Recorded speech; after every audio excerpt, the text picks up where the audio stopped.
मौसम है। गांव में जोर से बारिश हो रही है। गलियां कीचड़ से भरी हैं और आसमान में काले बादल छाए हैं। फिर भी सुरेश अपने समोसों का ठेला तैयार करता है और गांव में निकल पड़ता है। अरे बारिश हो या तूफान, सुरेश का ठेला तो रुकेगा नहीं। चल, आज भी गांव में समोसों की खुशबू फैलानी है। लोग भूखे तो नहीं रह सकते हैं ना। बारिश में भी गर्मा गर्म समोसे सबको पसंद आएंगे। बारिश रुक जाती है। कुछ लोग बाहर निकलते हैं और ठेले पर रुकते हैं। अरे सुरेश, ये समोसे तो गीले हो गए हैं। बारिश में तूने इन्हें ढककर क्यों नहीं रखा? स्वाद तो बिल्कुल फीका लग रहा है। अरे भाई, बारिश का मौसम है, थोड़ा तो गीला होगा, लेकिन स्वाद तो वही है, गर्मा गर्म। एक और ले लो, शायद पसंद आ जाए। नहीं नहीं सुरेश, ये बेकार है। बारिश में समोसे लेना ही गलती थी। अगली बार सूखे और कुरकुरे समोसे लाना, तब बात बनेगी। लगता है आज का दिन मुश्किल है, लेकिन हिम्मत नहीं हारनी। ठीक है भाई, कल और बेहतर समोसे लाऊंगा, जरूर आजमाना। सुरेश दिन भर मेहनत करता है, लेकिन किसी को उसके समोसे पसंद नहीं आते। बारिश की वजह से समोसे कम बिकते हैं। वह थककर और निराश होकर घर की ओर लौटता है। सुरेश गीला गीला घर लौटता है। उसका कपड़ा बारिश से भीगा हुआ है और चेहरा थकान और निराशा से भरा है। उसकी पत्नी राधा उसे देखकर चिंतित हो जाती है। अरे सुरेश, ये हालत क्या बना रखी है? फिर बारिश में भीगते हुए ठेला लगाने गए थे। चेहरा तो बता रहा है कि आज कुछ ठीक नहीं हुआ। समोसे बिके कि नहीं? हाँ राधा, क्या बताऊं, बारिश ने सारा खेल बिगाड़ दिया। लोग समोसे खरीद तो रहे थे, पर सब कह रहे थे कि गीले हो गए हैं, स्वाद बिगड़ गया। कुछ ही समोसे बिके। मैंने तो दिन भर गलियों में ठेला घुमाया, पर मौसम ने साथ नहीं दिया। ये तो परेशानी की बात है सुरेश। अगर रोज रोज ऐसा रहा तो हमारा क्या होगा? ठेले का खर्चा, घर का खर्चा, सब कैसे चलेगा? कुछ और सोचना पड़ेगा, नहीं तो मुश्किल हो जाएगी। हाँ राधा, चिंता तो मुझे भी है, पर हार नहीं माननी। कल फिर कोशिश करेंगे। शायद मौसम सुधर जाए और लोग फिर से समोसे खाने आए। बस थोड़ा सब्र रखना होगा। सुरेश और राधा चुपचाप रात का खाना खाते हैं।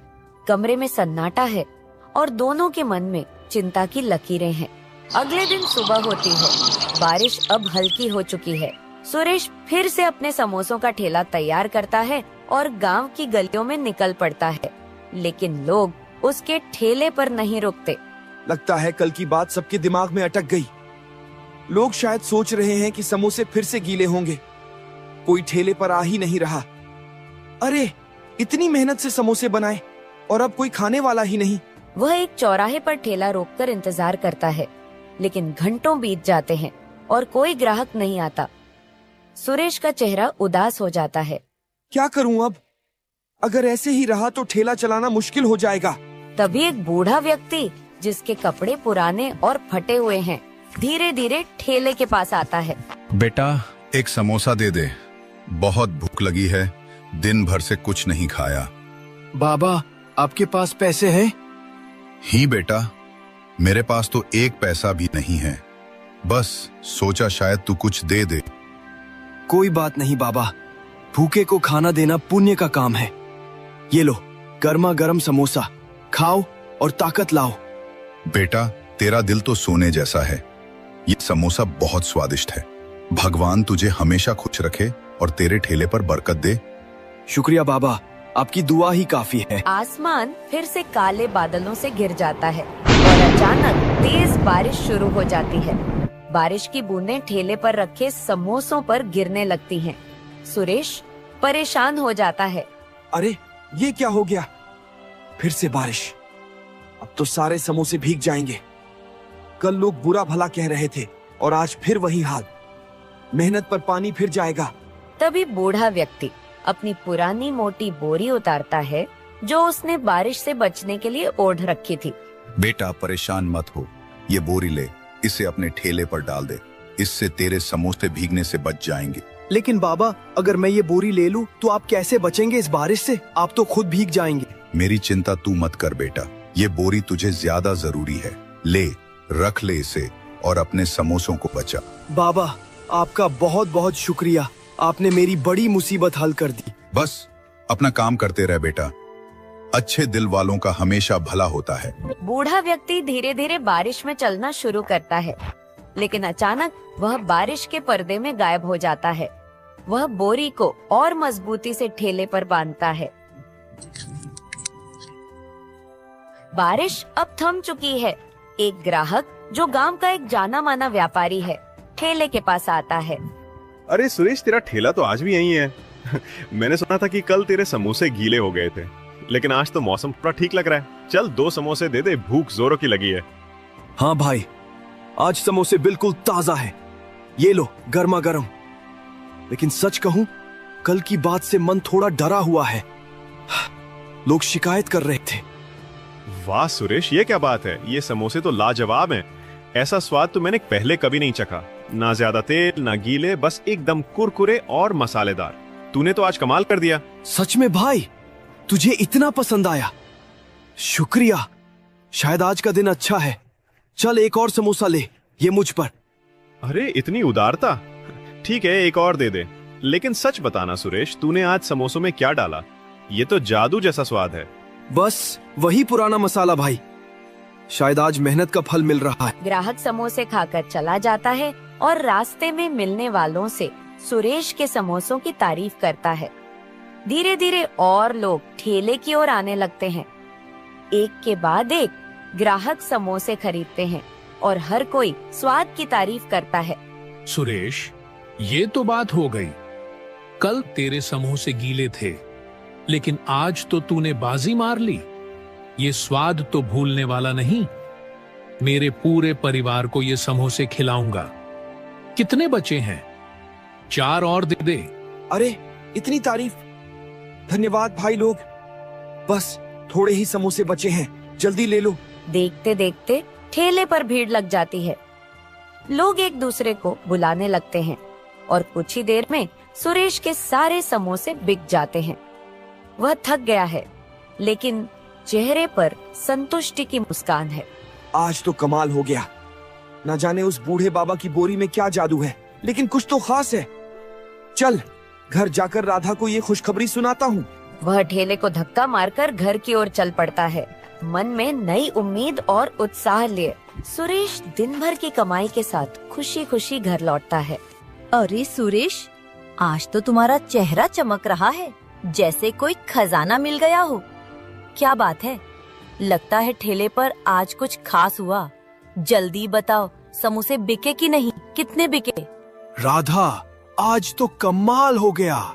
सारे समोसे बिक गए, एक भी नहीं बचा।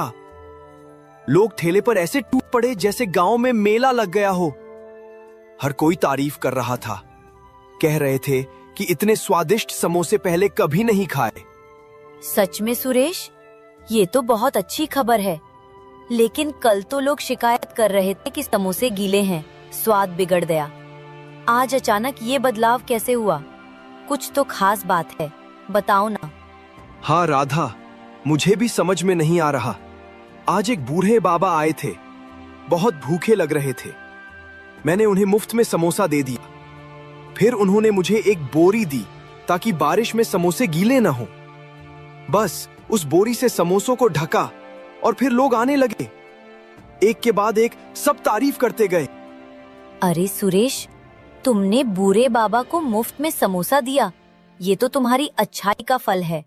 देखा, अच्छा काम करने से हमेशा अच्छा ही होता है। वो बोरी तो बस एक बहाना था, तुम उसका ज्यादा जिक्र मत करो। अपनी मेहनत और दिलेरी पर ध्यान दो, वही तुम्हें आगे ले जाएगी। हाँ राधा, शायद तुम सही कह रही हो।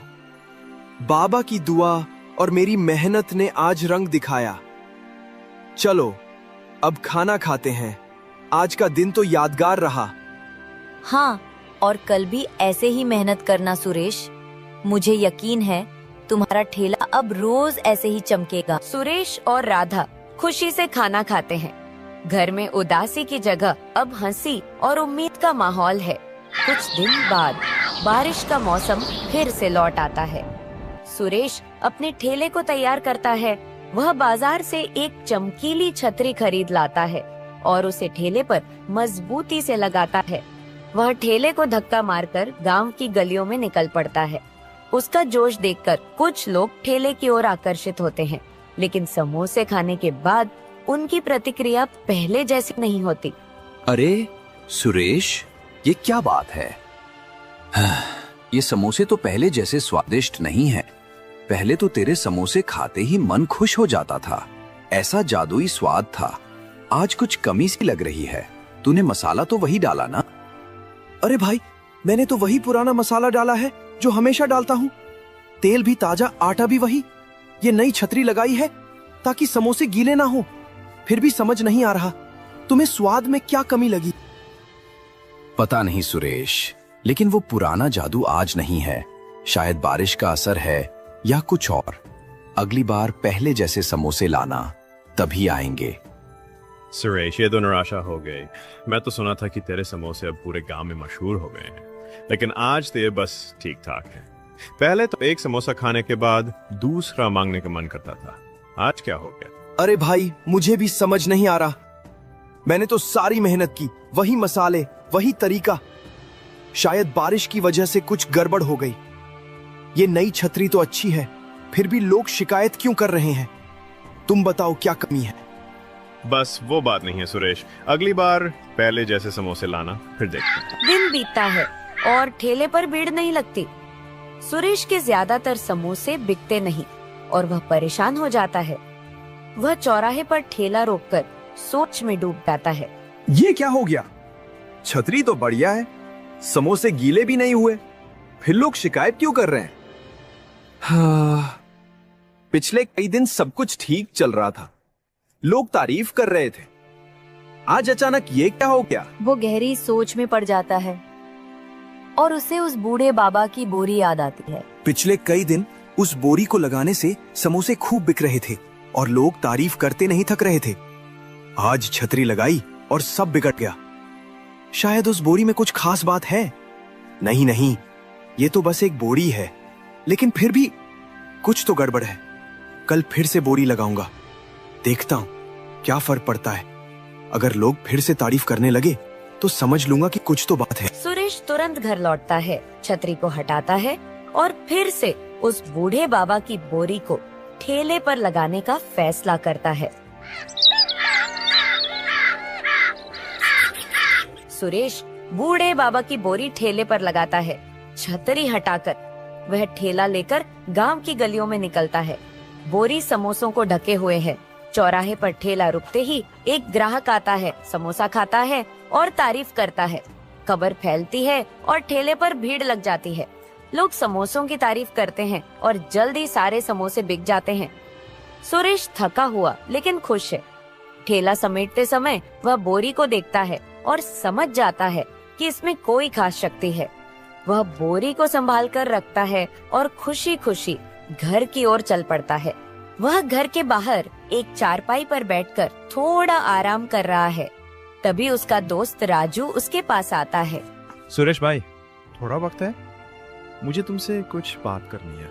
अरे राजू, बैठ। क्या बात है?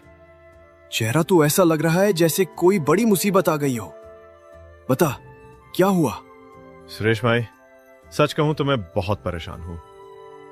कई दिनों से कोई काम नहीं मिल रहा। बाजार में कोई दुकानदार मुझे रखने को तैयार नहीं। घर का खर्चा चलाना मुश्किल हो गया है।